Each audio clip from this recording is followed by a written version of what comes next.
मैं रवि कुमार, स्वागत है आपका रेनेशा आईएएस में। आशा है कि आप लोग बहुत मेहनत के साथ अपनी मंजिल की ओर धीरे धीरे बढ़ रहे होंगे, है ना।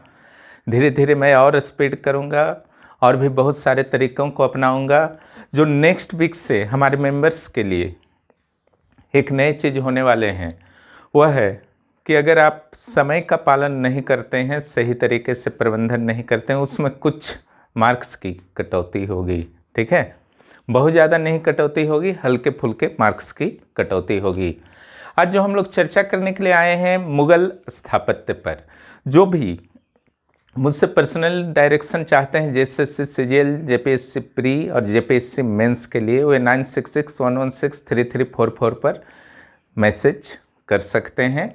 ऐसे यूट्यूब में भी मैं नोट्स को डाल रहा हूं धीरे धीरे, लेकिन उसमें थोड़ा सा समय लग जाता है। जब समय मिलता है मैं डालने का प्रयास कर रहा हूं, वहां से भी आप लाभ ले सकते हैं, कोई दिक्कत नहीं है। आज एक जो बहुत ही महत्वपूर्ण टॉपिक है, दिल्ली स्थापत्य तो हो चुका है, तो इंडो इस्लामिक स्थापत्य के बहुत सारे विशेषताओं से आप ऐसे भी परिचित हो चुके हैं, तो यहाँ पर मुझे ज़्यादा मेहनत नहीं लगेगा समझाने में। तो यहाँ पर भी मैं कन्फ्यूजिंग पार्ट्स को ही समझाने का प्रयास करूँगा। देखिए, जब यहाँ पर सिलेबस को पहले आपको समझना होगा, चूँकि यहाँ सिलेबस में लिख दिया है मुगल स्थापत्य, ये तो नहीं लिखा है अकबर का स्थापत्य या शाहजहाँ का स्थापत्य। इसलिए मजबूरी मेरी हो गई कि हुमायूं का स्थापत्य, अकबर का स्थापत्य, जहांगीर का स्थापत्य और शाहजहाँ का स्थापत्य, और साथ में उत्तर मुगल औरंगजेब का थोड़ा बहुत जो भी उसका योगदान रहा था, उसके स्थापत्य को आपको प्रदान कर दूं। अन्यथा कन्फ्यूजन हो सकता था, क्योंकि जो मैंने छठी जेपीएससी का मेंस में प्रश्न देखा, मोहम्मद बिन तुगलक के प्रयोग सिलेबस में दिए गए हैं, लेकिन केवल उसके मुद्रा व्यवस्था से 40 मार्क्स का पूछ दिया गया। तो यहाँ पर कोई आश्चर्य नहीं होगा कि आपको पूछ दिया जाए चलिए अकबर का स्थापत्य कला का विवरण दीजिए, मूल्यांकन कीजिए, कुछ भी, या फिर शाहजहाँ का पूछ सकता है। दोनों का ज़्यादा प्रोबेबल है ना। अगर जहांगीर का पूछेगा भी तो 20 मार्क्स में पूछेगा, क्लियर। लेकिन संभावना मुझे ज़्यादा लगती है अकबर और शाहजहाँ का। दोनों में अगर पूछा जाए और किसका ज़्यादा संभावना है, तो स्थापत्य के क्षेत्र में निश्चित रूप से स्थापत्य का स्वर्णकाल कहा जाता है जहांगीर के काल, शाहजहाँ के काल को, तो वहाँ पर और ज़्यादा संभावना है। ठीक है, तो देखिए, इंडो इस्लामिक स्थापत्य कला के विकास को आप समझे ही थे कि दिल्ली सल्तनत में किस तरीके से विदेशी और भारतीय स्थापत्य कलाओं के विशेषताओं के मिश्रण से इंडो इस्लामिक आर्किटेक्चर का विकास हुआ था, और वह निरंतर जो है विकसित होता रहा। तो उसकी जो 3 अवस्थाएं थी, एक दिल्ली सल्तनत का पूरा प्रभाव वाला जो था वो जौनपुर में था, वहाँ के स्थापत्य जो है पूरी तरह से दिल्ली सल्तनत से मिलता है। दूसरा जो था स्थानीय, एकदम फ्रेश था, वो भारत जो चला आ रहा था उस क्षेत्र में, तो हो गया पंजाब, हो गया कश्मीर, हो गया मालवा, हो गया बंगाल, हो गया। तो इस सब में लगभग स्थानीय प्रभाव ही ज़्यादा हावी रहा। फारसी प्रभाव वाला एक सेक्शन आया था, वो पंजाब के कुछ क्षेत्रों में, और दक्कन के जो आपके सुल्तान वगैरह थे, तो वहाँ पर देखा गया। तो यहाँ पर आप देखते हैं कि एक स्थानीय, दूसरा दक्कन प्रभाव वाला, और तीसरा दिल्ली सल्तनत प्रभाव वाला, ये तीनों जब मिक्स बनता है तो मुगल स्थापत्य का विकास होता है। यह अत्यंत विकसित इंडो इस्लामिक आर्किटेक्चर था, इसमें कोई दो मत नहीं है। इसमें भारतीय प्रभाव भी थे, फारसी प्रभाव न्यू, है ना, फारसी प्रभाव भी थे, और दिल्ली सल्तनत का जो चला रहा था, ठीक है, इंडो इस्लामिक वाला, उसका भी प्रभाव था। तब इससे जो बनता है वो बना मुगल स्थापत्य कला। ठीक है, तो यहाँ पर जो पढ़ना है थोड़ा सा बुद्धिमानी से पढ़ना है, फिर घबराने की कोई बात नहीं, बाकी सारे आर्किटेक्चर में लगभग एक ही हैं। तो यहाँ के तो अपना एक समन्वित विशेषता था ही मुगल स्थापत्य कला का, इसमें दो मत नहीं है, इसलिए इसे नाम पड़ा ना मुगल स्थापत्य कला।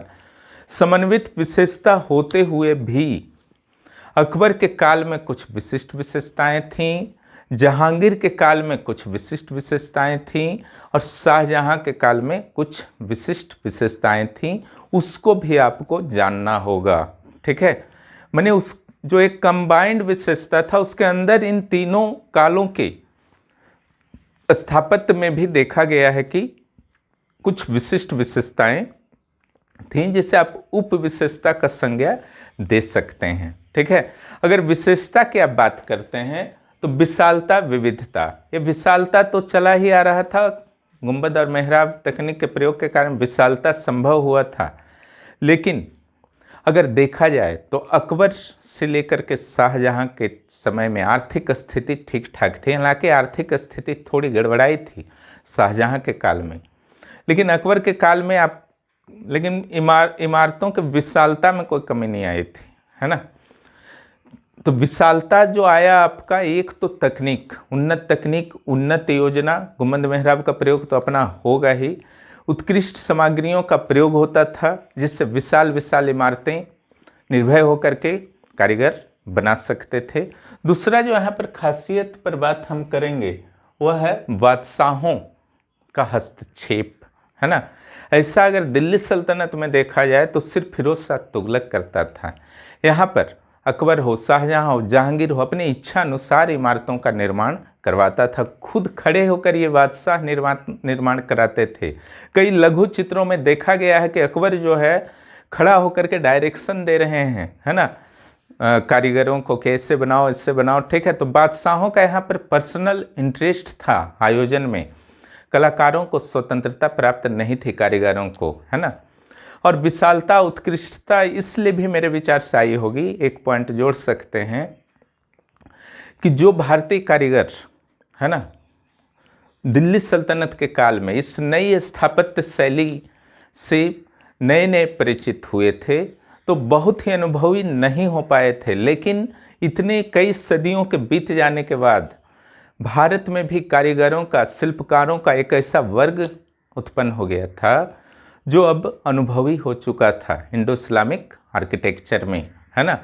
बहुत अच्छी तरीके से सामंजस्य कर सकता था। भारतीय और इस्लामी और फारसी जो भी नए नए आते गए वो आत्मसात करते गए, पीढ़ी दर पीढ़ी और भी वो एक्सपीरियंस्ड होते गए। इससे भी संरचनाएं और अधिक सुंदर हुई होंगी। क्लियर। अब यहाँ पर देखें, मिश्रित तो बता ही दिया क्या क्या चीज का मिश्रण है। विशालता, अलंकरण। अलंकरण शुरू से मैंने बताया है भारतीय स्थापत्य का जो है एक विशेषता था, है ना।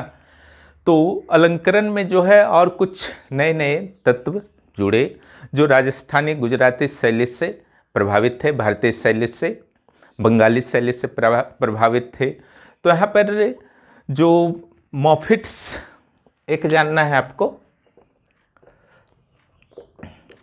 ओके। दूसरा ब्रैकेट्स, यही दो नया वर्ड आएगा। छज्जा वगैरह जानते ही हैं, है ना, मेहराब भी जानते हैं। एक नया वर्ड आपका आएगा, ट्यूडर मेहराब।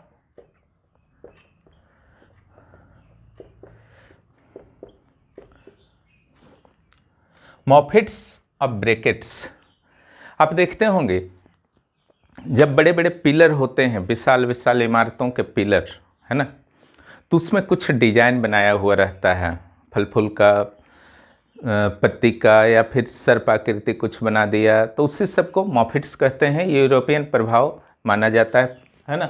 और ब्रैकेट्स सिंपल चीज़ है ना, बहुत लोग जानते भी होंगे।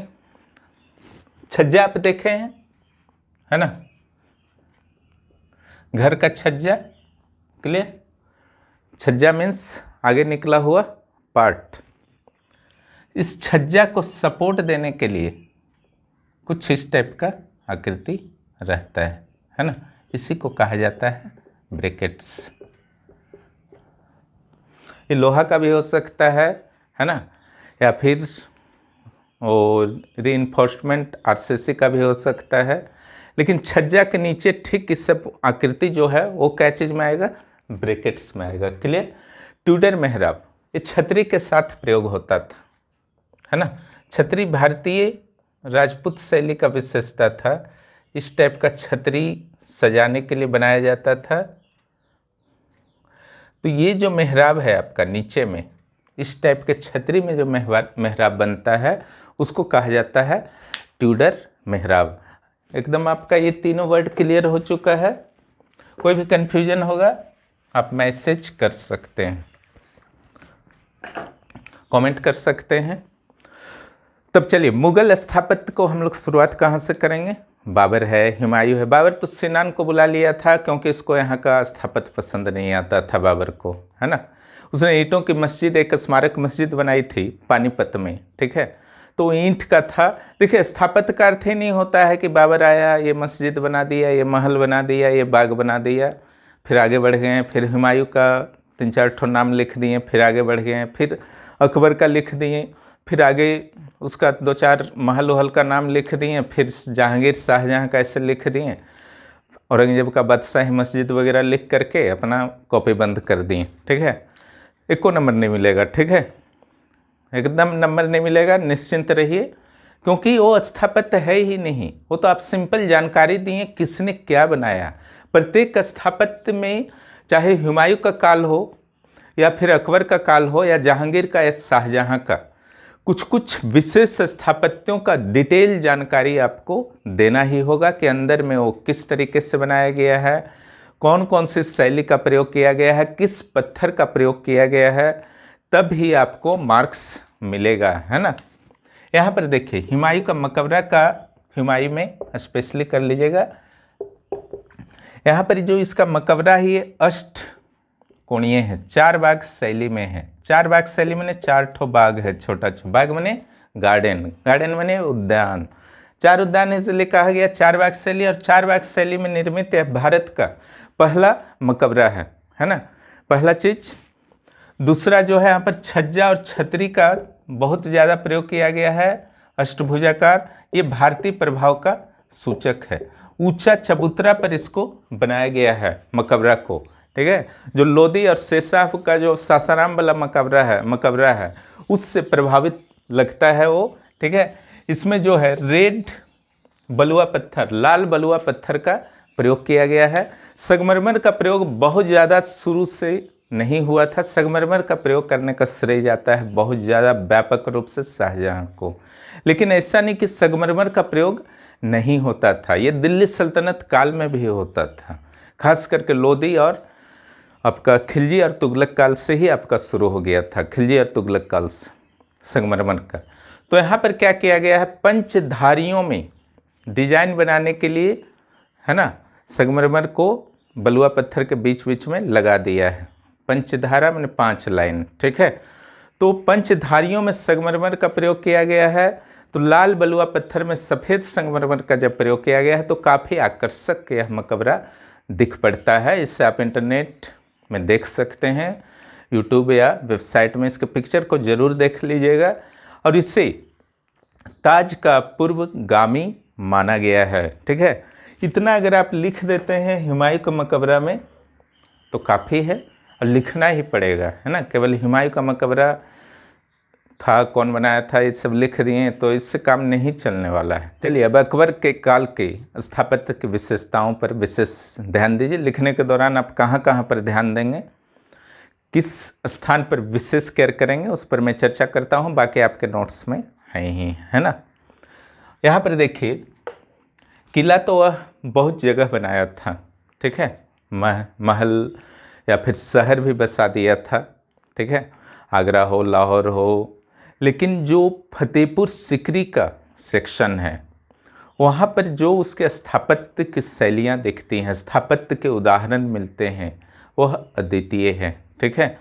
यहाँ पर यहीं पर से कुछ का आपको जो है विवरण जरूर आपको देना है। यहाँ एक ट्रिक भी मैंने बता दिया है, इससे पूरा याद हो जाएगा। जैसे दीदी है ना, दीवाने आम दीवाने खास, ये है आपका पाजा, पंचमहल है ना, ये जोधा का महल, किसका महल है, जोधा का महल है, क्लियर। और ये जो आजा है ये जो है अकबर का ख्वाबशाह है, किसका ख्वाबशाह है, अकबर का। और ये ज्योतिष महल, सब नाम भी दे दीजिएगा, ज़्यादा विवरण करने का जरूरत नहीं है, सारा ऐसा नहीं कि सारा का विवरण करना है।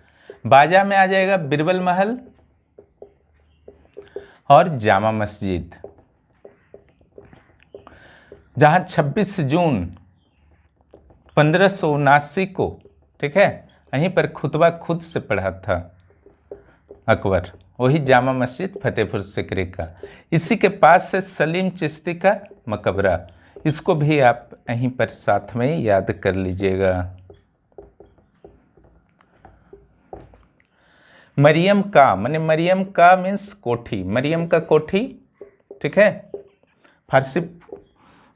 फारसी शैली में यहाँ पर थोड़ा सा फारसी का प्रभाव है। बुलंद दरवाजा, ये तो कंप्लीट नाम ही है। तो यहाँ पर दीवाने आम दीवाने खास का अगर बात करते हैं हम लोग, तो दीवाने आम जो है आम लोगों को बैठने के लिए जगह था, आम लोगों के मुद्दे पर वह अक्सर चर्चा किया करता था अकबर। दीवाने खास जो है कुछ विशेष विषयों पर, खास विषयों पर चर्चा होता था, दीवाने खास से, ठीक है। जितने भी महल थे फतेहपुर सिकरी के या हैं भी, तो वहाँ पर ज़्यादा जो है आपका हवादार हो और गर्मी में भी गर्मी ना लगे, इसकी पूरी व्यवस्था अकबर के द्वारा की गई थी, उसके आर्किटेक्चर्स के द्वारा की गई थी। आप खुद फील करेंगे कि इन लोग कितना जो है आपका तकनीकी रूप से सुदृढ़ थे, सोचते थे। ऊपर नीचे जो है पानी का प्रवाह होता था, जिससे एक तो बहुत विशाल विशाल आकार था, गर्मी लगने का ऐसे भी संभावना नहीं था। ऊपर से जो वाटर का आपका फ्लो होता था, उससे पूरा रूम जो है शायद एसी से भी बेहतर बना हुआ रहता था।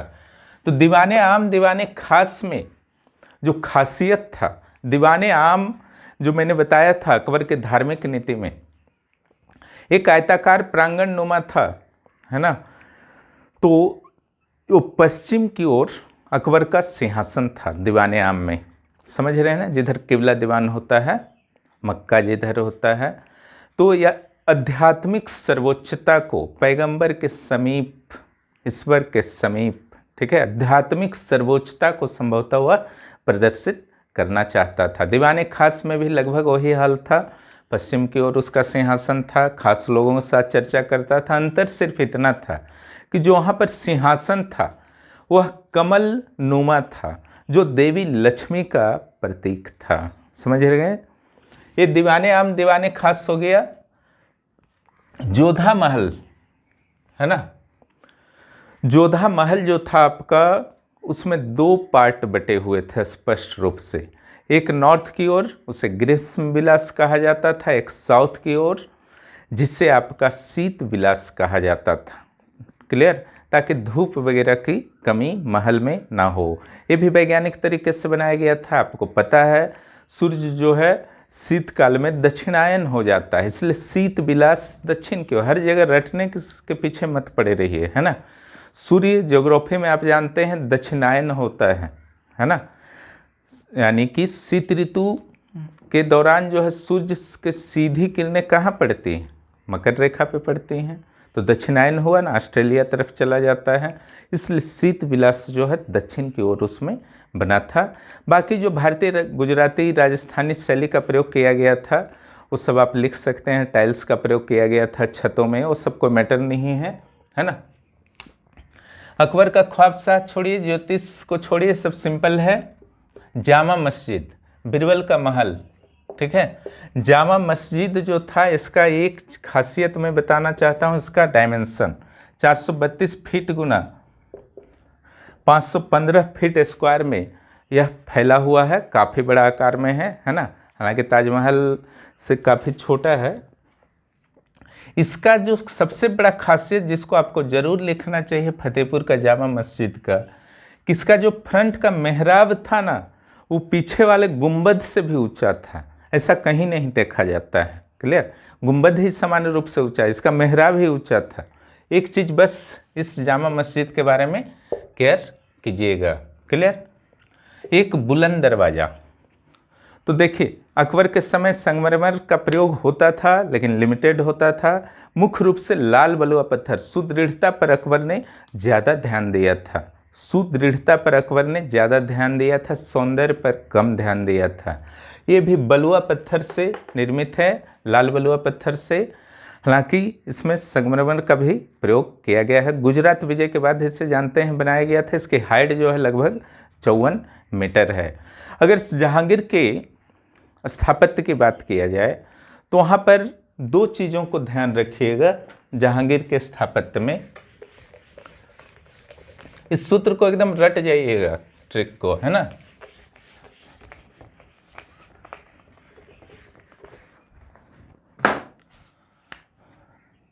तो वहाँ पर जो आपको कर लेना है विशेष रूप से, देखिए बहुत सारा बाग बनाया था। अगर जहांगीर की बात किया जाए तो एक बाग, दूसरा पित्रा द्यूरा,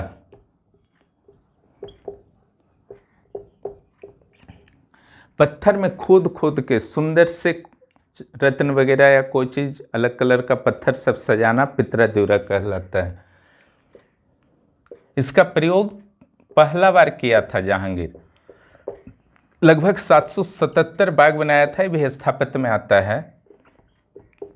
अकबर का मकबरा, ये पिता था अकबर, और दूसरा एक तो फादर हो गए, एक फादर इन लॉ है ना।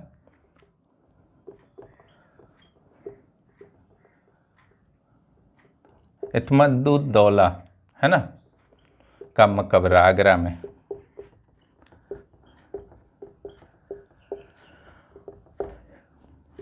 हुमायूं का मकबरा और ताजमहल यानी कि मुमताज का मकबरा के बीच का ये कड़ी माना जाता है। नोट्स में गलती से लगता है अकबर और ताजमहल के बीच का लिखा गया है, अकबर नहीं होगा। हुमायूं और ताजमहल के बीच में एक कड़ी के रूप में यह इत्मुद्दौला का मकबरा जो है जोड़ता है। ठीक है, अकबर का मकबरा जो है 3 मंजिला है, और ऐसा नहीं कि इसे जहांगीर ने ही सिर्फ बनाया था, ये अकबर ने अपने काल में ही शुरू कर दिया था। बाद में इसे जहांगीर पूरा करने का कोशिश किया, लेकिन संभवतः वो भी पूरा नहीं कर पाया। आज जो सिचुएशन है, आप जब देखेंगे इस मकबरे को तो स्पष्ट रूप से दिखेगा कि जो अकबर का बनाया हुआ पार्ट है वो काफ़ी मजबूत और सुदृढ़ दिखता है। जहांगीर का बनाया हुआ पार्ट उतना सुदृढ़ नहीं दिखता है।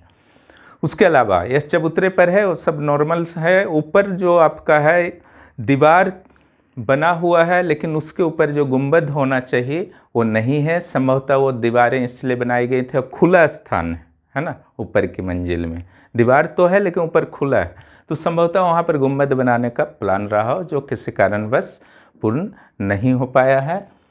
इत्मादुद्दौला का मकबरा जो है पूर्ण रूप से संगमरमर से निर्मित पहली संरचना है मुगल काल की या पूरे इंडो इस्लामिक आर्किटेक्चर की। क्लियर, ये मुगल आर्किटेक्चर का हो या पूरे इंडो इस्लामिक आर्किटेक्चर, तो ये पहला संरचना है, इसीलिए इसे ताजमहल का पूर्वगामी माना जाता है। ठीक है, ताजमहल से पहले का इसे स्ट्रक्चर माना जाता है। और एक चीज़ यहाँ खासियत है, एक पूर्ण रूप से संगमरमर, दूसरा जो खासियत है यहाँ पर पित्रा द्यूरा का अत्यधिक प्रयोग किया गया है। बागों के बीच में हो, सब बाकी नॉर्मल है। इतना आप ध्यान रखेंगे, ये दोनों का थोड़ा अच्छा से विवरण दीजिएगा जहांगीर जब आप करेंगे। क्लियर। अब चलिए स्थापत्य के जो स्वर्ण काल कहे जाते हैं, शाहजहां है ना, शाहजहां का काल, वहाँ पर आपको क्या क्या करना है, तो निश्चित रूप से जामा मस्जिद, लाल किला और ताजमहल। ठीक है, इन तीनों के बारे में थोड़ा सा तो आपको जानकारी अच्छी तरह से रखना होगा, बाकी सिंपल जानकारी दे दीजिए। और जहाँ पर आपको संभावना लगता है थोड़ा बहुत डायग्राम स्ट्रक्चर बनाना है, बना लीजिए। देखने का इच्छा करता है इमेज भी ज़रूर देख लीजिए, कोई दिक्कत नहीं है। यहाँ पर देखिए जो परिवर्तन हुआ उसको थोड़ा पहले समझ लीजिए, फिर स्थापत्य पर हम लोग आएंगे। यहाँ पर जागीरदारी संकट को सुधारने का प्रयास शाहजहां भी कर रहा था। पहला एक जागीरदारी संकट उत्पन्न हो रहा था। दूसरा, यहाँ पर आप देखते हैं कि जो प्राकृतिक सीमा होनी चाहिए, साउथ में विंध्याचल और इधर सिंधु नदी, वो प्राप्त हो चुका था मुगलों को। हर क्षेत्र को मुगलों ने जीत लिया था। तब यहाँ पर अब साम्राज्य विस्तार, साम्राज्य विजय से अब स्थापत्य को कैसे जोड़िएगा। क्लियर, वहाँ भी जुड़ता है। कैसे जुड़ता है देखिए, तो यहाँ पर आपको लिखना है कि अकबर के काल में स्थापत्य कला जो था डायनामिक था, है ना। अकबर के स्थापत्य में गतिशीलता थी, लेकिन शाहजहां के स्थापत्य में स्थिरता थी। क्यों थी स्थिरता और उसमें गतिशीलता क्यों थी? गतिशीलता इसलिए थी क्योंकि अकबर जो है नए नए क्षेत्रों को जीत रहा था अपने अभियानों के द्वारा, है ना। नए नए क्षेत्रों को जब जीतता था तो नए नए वहाँ पर भी वहाँ के जो लोकल आर्ट्स होते थे, वहाँ के लोकल आर्किटेक्चर्स होते थे, उसका प्रभाव भी मुगलों के आर्किटेक्चर पर पड़ता था। यानी कि चेंजिंग्स दिखते हैं उसके सारे आर्किटेक्चर में, इसलिए वह कहा गया डायनामिक, गतिशील। लेकिन यहाँ प्राकृतिक सीमा प्राप्त हो चुका था शाहजहां के काल में, तो नए चेंजेस दिखने बंद हो गए, इसीलिए कहा गया अस्थिरता। आर्थिक स्थिति अकबर की अपेक्षा शाहजहां के काल में खराब थी, ठीक है। तो कहा जाता है इन आर्थिक स्थिति के कारण, जो खराब आर्थिक स्थिति के कारण जो बुरा प्रभाव आपका स्थापत्य पर पड़ा था, उससे जहांगीर ने क्या किया, संगमरमर के माध्यम से ढक दिया था। क्लियर। सौंदर्य तो बाहर से दिखता है, लेकिन अंदर में कहीं ना कहीं खराब आर्थिक स्थिति भी प्रदर्शित होते हैं, ठीक है। शायद अगर संगमरमर नहीं रहता तो इतना सुंदर संरचना भी शाहजहां के काल में नहीं बन पाता। चलिए, अब शाहजहां वाले जो 3 मैंने इंपॉर्टेंट बताए हैं उसके आर्किटेक्चर को थोड़ा सा देख लिया जाए। तो यहाँ पर 3 स्थापत्य पर विशेष रूप से आपको ध्यान देना है जब भी आप वर्णित करेंगे। एक लाल किला, नाम से ही पता चल रहा है, इसमें रेड सैंडस्टोन का प्रयोग किया गया है, और ये जो है समांतर चतुर्भुज आकार में फैला हुआ है लाहौर की ओर, यानी कि पाकिस्तान का जो लाहौर शहर है वेस्ट की ओर, उधर का गेट को कहा जाता है लाहौरी गेट, और इधर के गेट को कहा जाता है दिल्ली गेट, LG और DG। जामा मस्जिद जो है ऊंचे चबूतरे पर बना हुआ है, जिससे आप सीढ़ियों से ही पहुंच सकते हैं, ठीक है। और जामा मस्जिद के चारों ओर 4-4 मंजिलें इमारत हैं। मुख्य गुंबद के अलावा सभी मंजिलों पर 3-3 और गुंबद हैं, ठीक है। उसके अलावा अगर ताजमहल को देखा जाए, है ना, तो ताजमहल जो है 22 फीट ऊंचाई पर यहाँ पर मुमताज का जो है मकबरा है, और इसका जो गुंबद है बहुत ही ऊंचा है, 187 फीट ऊंचा है। इसका पूरे प्रांगण को अगर देखा जाए तो 1000 गुना 1000 फीट में फैला हुआ है। क्लियर। 1000 चौड़ा, 1000 लंबा। इस पर मध्य एशिया, ईरानी और भारतीय सभी कलाओं का प्रभाव देखा गया है। तीनों के सम्मिश्रण से इस इमारत की संरचना हुई है। इसके चारों ओर प्रभाव को बढ़ाने के लिए इसके चारों ओर मीनार बनाए गए हैं, है ना। अब मीनार जो है 3 मंजिल है, ऊपर पतला होता जाता है, और चारों ओर उद्यान है। ताजमहल का फोटो आप देखते ही होंगे, वहाँ चारों ओर उद्यान दिखते हैं। और इसके कौन निर्माता थे, इस पर विवाद करने की यूरोपीय इतिहासकारों द्वारा कोशिश की गई है, लेकिन वास्तव में इसके निर्माता भारतीय ही थे, इसमें कोई भी दो मत नहीं है। तो इस प्रकार जो है आपका मुगल स्थापत्य समाप्त होता है। जो भी नोट्स मैंने दिया है उसमें फिर भी कोई भी कन्फ्यूजन रहता है, आप ज़रूर मुझसे क्लियर कर सकते हैं। इससे कोई कन्फ्यूजन मैंने छोड़ा नहीं है, क्योंकि इतना ही कन्फ्यूजिंग पार्ट था। जो नए वर्ड्स आए थे उसे मैंने क्लियर कर दिया है। फिर हम लोग अगले क्लास में मिलते हैं। जो भी इस चैनल पर नए हैं चैनल को सब्सक्राइब कीजिए, और जिन्हें भी पर्सनल गाइडेंस प्राप्त करना है मुझे मैसेज कर सकते हैं। वीडियो देखने के लिए बहुत बहुत धन्यवाद।